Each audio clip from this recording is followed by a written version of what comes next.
जिस समय पूरी दुनिया को कुछ भी नहीं पता था, पश्चिमी दुनिया के लोग जानते थे कि पूरा सौर मंडल पृथ्वी केंद्रित है, जियोसेंट्रिक संकल्पना थी।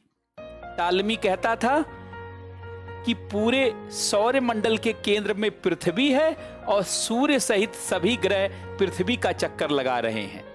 पूरे यूरोप में यही ज्ञान था, यही उनके ज्ञान का लेवल था।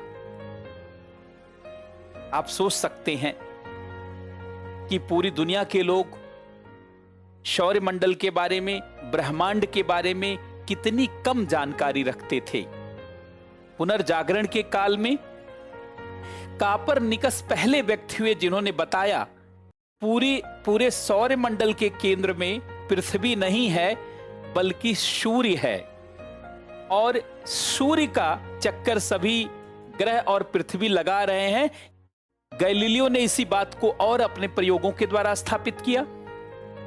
इसी बात को आगे चलकर के कैपलर, न्यूटन, हर्सल, हबल ने और व्यापक रूप दिया। लेकिन क्या आप जानते हैं, कापरनिकस और गैलीलियो से 1100 वर्ष पहले आर्यभट्ट ने इस पूरे सिद्धांत को स्थापित कर दिया था कि सौर मंडल के केंद्र में पृथ्वी नहीं है बल्कि सूर्य है और यह पूरा सौर मंडल, सोलर सिस्टम हेलियोसेंट्रिक है, सूर्य केंद्रीय है। अर्थात सूर्य इस सौर मंडल के केंद्र में है और पृथ्वी सहित सभी ग्रह सूर्य का चक्कर लगा रहे हैं।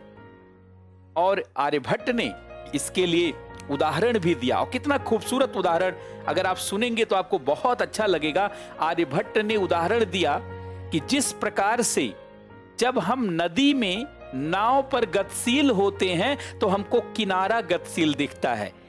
कभी आप नाव पे बैठे होंगे या आप बस में बैठे होंगे, तो नाव पे जब कोई व्यक्ति बैठता है, बोटिंग करता है, तो उसको किनारा गतिशील दिखता है, सारे पेड़ पौधे उसको गतिशील दिखते हैं, मकान वकान सब चलते हुए दिखते हैं। लेकिन वास्तव में गतिशील कौन होता है? कौन गति में होता है? स्वयं व्यक्ति जो नाव पर होता है। अर्थात नाव गतिशील होती है लेकिन किनारा और पेड़ पौधे गतिशील दिखते हैं। आर्यभट्ट ने कहा उसी प्रकार से गतिशील पृथ्वी है और सूर्य सहित सभी तारे हमें गतिशील दिखते हैं। हम लोग कहते हैं सुबह ये तारा दिखता है, शाम को ये, तो तारे नहीं गतिशील है, गतिशील हम स्वयं हैं। सोचिए, यह संकल्पना को किसने स्थापित की? आर्यभट्ट ने कैपलर और गैलीलियो से 1100 वर्ष पहले।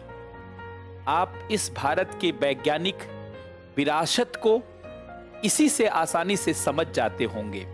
आर्यभट्ट ने ही शून्य की खोज की, आर्यभट्ट ने पाई का सही मान निकाला, आर्यभट्ट ने पृथ्वी के परिधि को कैलकुलेट करने में भूमिका निभाई और बहुत सारे सिद्धांत दिए।